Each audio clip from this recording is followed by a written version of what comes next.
So yeah, can you be there on Wednesday? I gotta kill this, so I'm just trying to... Where the actors have to do it a number of times. Like directing stuff and like that. Yeah. In the actual moment of where I have to tell them to redo that cut. Yeah. Things like that. Okay, so what we're going to be doing is we're going to be lost your body. Why did I lose that? We're going to start filming in about 5 seconds. So we'll go 1, 2, 3. Well, I've been there sitting in that same chair, whispering that same prayer 500,000 times. It's a lie though, burying disciples. One page of the Bible isn't worth a life. There's something wrong in the village, in the village. Oh, they stare in the village, in the village.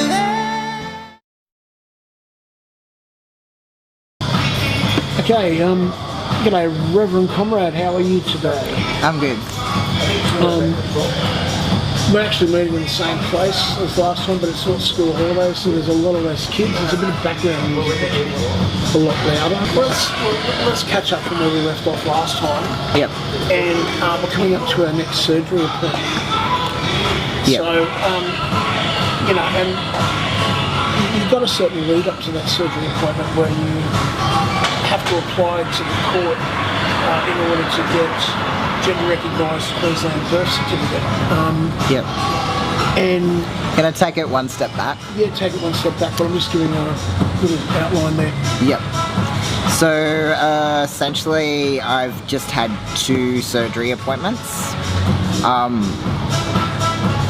Keep talking. Yep, so I've just had 2 surgery appointments, and there was a couple of unexpected things, which is what's led me to want to go and apply for a court order. So initially beforehand, I was under the impression in which once you went to the consult meetings, the surgeons would give you a surgery date. I've since learned that's not the case, in which they'll either tell me, like in the case of the Queensland one with Dr. Hans Goosen, he told me that he couldn't give me a surgery date until the other surgeries were done.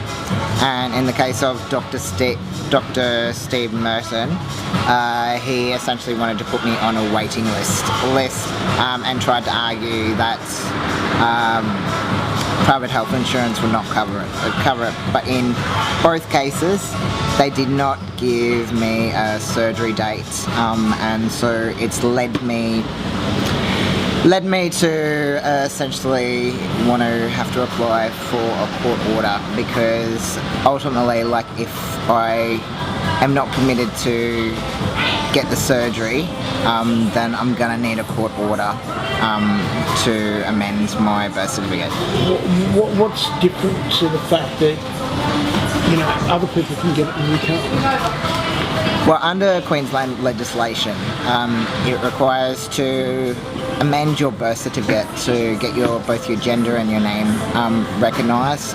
For transgender recognition, requires gender reassignment surgery. Without that, at most, all Queensland births, deaths and marriages will do is change your name, but they won't amend your gender marker. What's the difference between New South Wales and Queensland? So in the case of New South Wales, it's changing the name and changing the gender marker is done as 2 separate processes. In the case of Queensland, it's done all as one. So both changing the name and changing the gender is part of the same application process.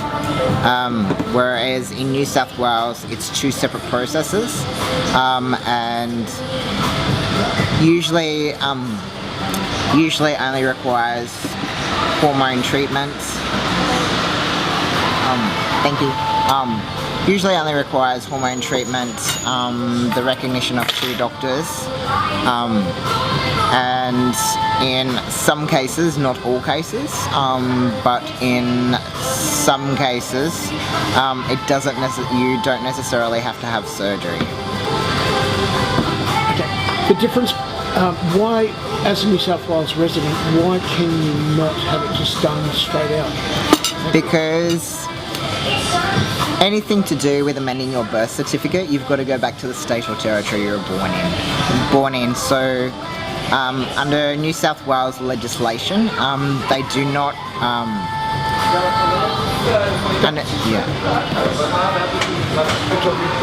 under New South Wales legislation, you can't change your name and you can't change your gender marker if you're born interstate. Okay, so what's to stop you from just having the gender reassignment and then doing it later? Part of the difficulty is that currently I'm being denied legal rights in terms of it affects my accommodation in the sense that getting prevented from accessing accommodation services through the course of my gender reassignment. Like I discovered when I went to Queensland, for example, when I went to book for a backpackers, because I didn't have the identification, in the male gender, the backpackers refused to allow me accommodation. It also affects other things in the sense it's without a birth certificate that includes my gender marker. You can't open a bank account or maintain a bank account. It also affects in terms of legal solemnisation of marriage rights, in the sense I would be denied the legal right from solemnising marriage equality as a male. So it goes as far as that. Essentially, not having the gender marker amended, it denies one, legal citizenship rights that everybody else takes for granted, and it goes as far as, so for example, if the police wanted to charge me with an offence, they would lock me up in a female prison instead of a male prison, and they would charge, and because of the fact that my gender marker is not amended under the legislation, and legally the police would be addressing me as a female instead of a male. Why is it so hard for you and some others have a pretty streamlined case? Well, it has to do essentially because most states and territories, and there are 3 states, currently there are 3 states and territories at the moment that requires surgery in order to amend your birth certificate. So, and that's Queensland, New South Wales and Victoria. So, essentially, without, so in these 3 states, it requires surgery, and it's got to be signed off by 2 doctors, 2 surgeons have to complete a statutory declaration.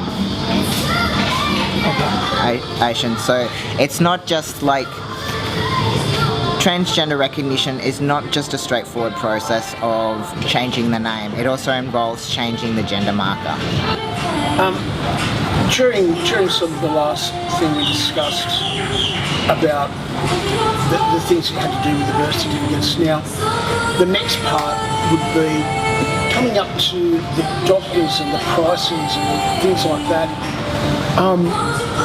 What sort of problems have you encountered, or have you had a smooth sailing to find a doctor? Well, first and foremost, when it comes to gender reassignment surgery, it really is a system set up for the wealthy. So it's not done through the public health system, despite contrary belief. So some doctors will say that there's a waiting list. Other doctors will not be very upfront with the costs. So one doctor, for example, I had difficulty getting an appointment.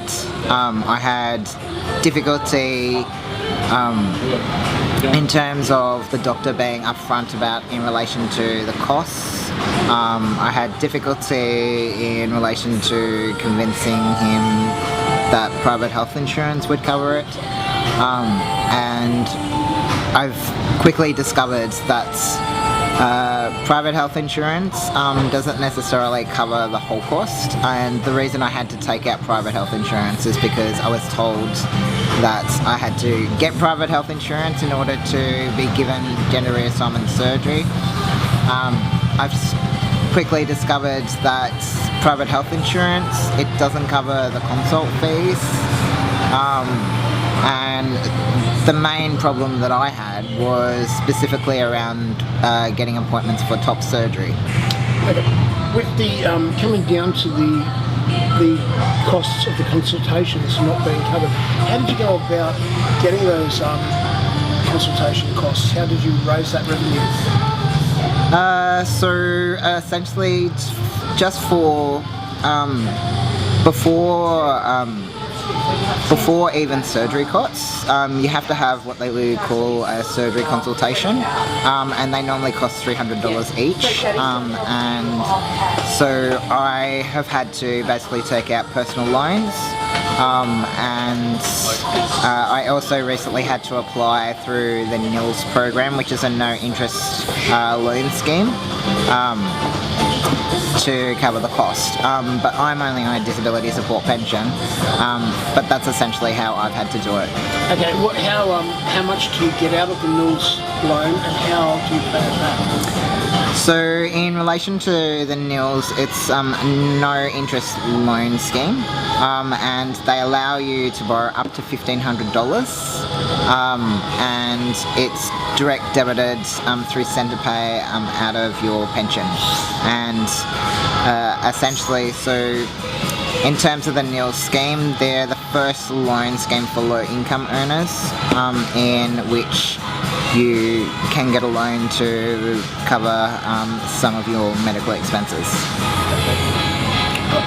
With the getting back to the doctors now, you as you were saying before, you had some problems with people being not upfront with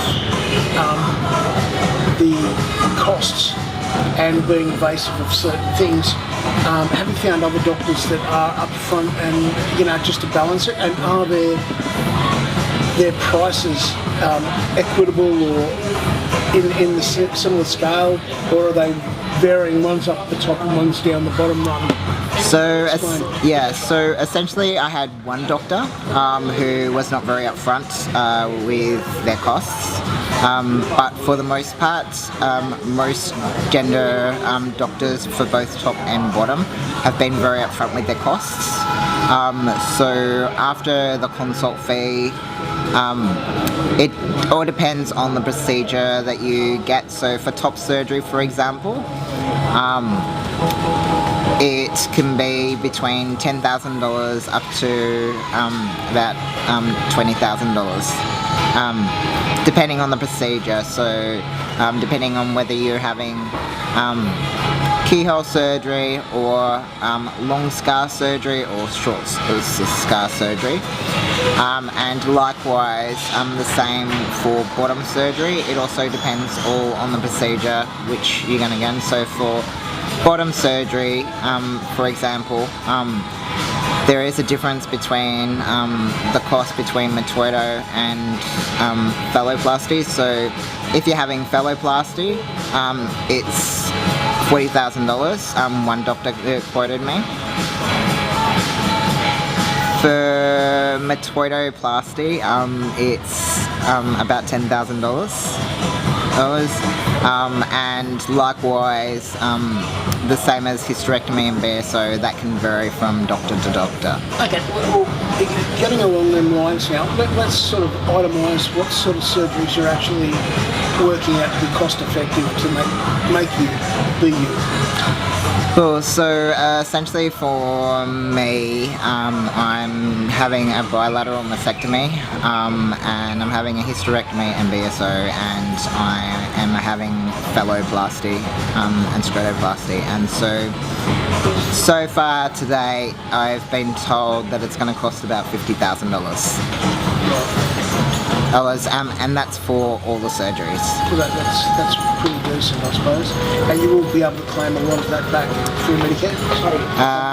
No. Whatever. What fund? So essentially, because gender reassignment surgery is done through the private healthcare system, essentially Medicare covers part of it, and whatever Medicare doesn't cover, the private health insurance covers, but it only covers in-hospital stuff. It doesn't cover the surgery consult fees, which, as I said before, can be about $300 each. Did you ever think about heading overseas for an overseas gender reassignment? Yeah, well, a lot of transgender people before me actually went overseas. The other factor why transgender folk are still going overseas is because of the cost factor. But yeah, like telling somebody you must be this gender, or you must fit into a gender binary, that is discriminatory. That is correct. So ultimately what you're aiming for is to, you want to sort of campaign to remove the gender from birth certificates. That is correct. Or the option to remove the gender. That is correct. You're not telling everybody there should be no genders? No. Okay. No. So yeah, so the reason I'm suggesting that we need a campaign to allow the option to remove gender is because part of the problem is that, especially like when it comes to the solemnisation of marriage equality, if a person has not amended their gender on their birth certificates, in the case of transgender folk, then legally that transgender person is denied the equal right to be that gender. So it was thought that like when we won marriage equality, it would be regardless of sexuality or gender. What it didn't take into account was the fact that if it has not been amended on the birth certificate, legally a transgender person has to marry in what they were legally assigned at birth if it has not been changed on their birth certificate. I personally, and I have had a transgender couple, if a transgender couple asked me to marry them, I would solemnise them according to whatever gender that they wish to be called. But legally, in the eyes of the law, their gender would not be legally recognised until they amended it on their birth certificate. And likewise, like when I legally solemnise marriage equality, I don't want to be denied the legal right to be a male when I solemnise marriage equality. So now, I understand that there will be people that will, when you do want to change this law so that you have the option, which is a fair option, that there is a neutral gender or the option to change it. Yes. When you go through whatever due process, you want a streamlined process. Yeah. I understand that, but there will be people who aren't transphobic. There will be people that are transphobic. There will be people that are gay that won't even like that as well. How do you feel that you address, like, say, the 80-year-old woman who's got a gay son, or the totally redneck bigot? Not that we're bigoted against them, but or just the average person that says, oh, I think it should be just female male. How do you address each one of those individually without putting them into a specific category? Well, essentially this is standing up for the right of trans and gender diverse people to be able to have the option of either having no gender specified or being legally recognised as the gender you want to be recognised. So in no way, shape or form, does not it does not deny cisgender people the right to identify as cisgender, but what the current legislation does deny is trans and gender diverse people, including intersex, the legal right to identify whatever gender that we want to identify, and also at the same time the legal right to remove gender. How do you specifically, my main aim is how do you specifically approach each group with your planned proposal, or without saying an attack, because when you attack them it's like they attack you, they get defensive. So you want to stem them from being defensive. You want to present them with an attack that is a win for you and an education for them. How do you do this? How do you present that to them? Well, very similar approach when we started the campaign for marriage equality. So initially the campaign started off with same-sex marriage, but we then changed it to marriage equality.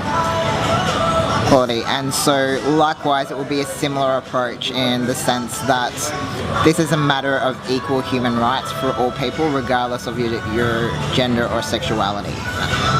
So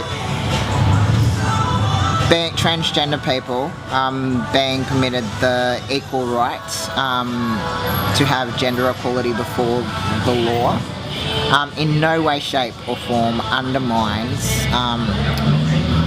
cisgender people the right to identify however they want to identify. So transgender recognition and amending the gender on birth certificates. It doesn't deny cisgender people. Essentially, what we're calling for is the right of transgender and intersex people and non-binary people to be permitted the equal right to identify as the gender we want to identify as.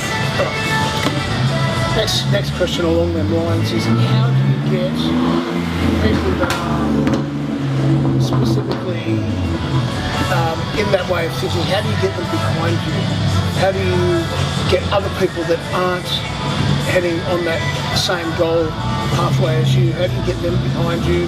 How do you petition to the government? Have you got contacts within the government? Well, essentially, ultimately, it's through organised protests. So the campaign for marriage equality started as an organised protest, and it was in response to a national marriage forum that was organised by Christian fundamentalists, and that was launched by Community Action for Rainbow Rights in August 13, 2004. And it was through the organised protests that ultimately won it, while a petition was introduced as part of the campaign. It wasn't through a postal vote, and it wasn't through lobbying bureaucrats behind closed doors. It was ultimately through the organised protests that won marriage equality, and essentially that would likewise that's what's needed here for transgender recognition and for removal of gender as well. Okay. Did you? I do know that Don Harlan in Parliament is a strong supporter of a lot of gay events and gay movements, as is Alex Greenwich. Yeah. Yeah, they're possibly two good people, but have you thought about during the Mardi Gras, say for instance, that you get a bevy of signatures as you go around, because you will be able to get a lot of signatures to present to Parliament. I believe a couple of thousand are needed. Yeah. But you could possibly maybe do a flyer if you can't have a protest, because when you do protests, do you feel like people are against you in that stage sometimes? Not on the contrary. You've got to remember, like when the campaign for marriage equality started. It started as very small, and initially, marriage equality wasn't even talked about, wasn't even on the table, but it was through the organised protesting for 13 years that momentum quickly swung. Like every movement, you know, we're not expecting overnight change, but it's been my experience that you can win the majority of people over to this issue when they begin to see that trans and gender diverse people are denied the same equal citizenship rights as everybody else.